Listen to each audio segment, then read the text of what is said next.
Ma question s'adresse au Premier ministre. Cette question s'adresse à toute la représentation nationale que nous sommes.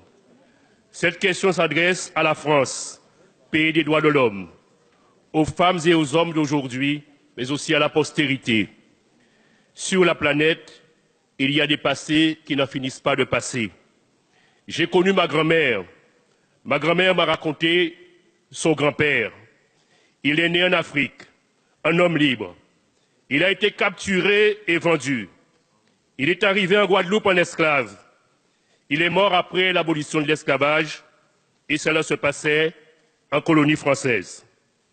D'aucuns pensent que la traite d'êtres humains et d'esclaves ont disparu au XIXe siècle, mais il n'en est rien. Aujourd'hui, en Libye, des migrants africains en route vers l'Europe sont vendus aux enchères comme esclaves par des trafiquants.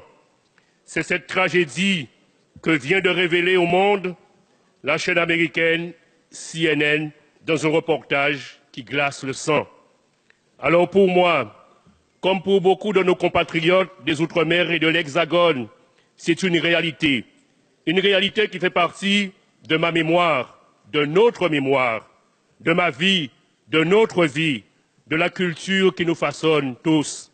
Mes chers collègues, n'est-ce pas dans cet hémicycle même qu'a été votée en 2001 la loi reconnaissant la traite et l'esclavage comme crime contre l'humanité?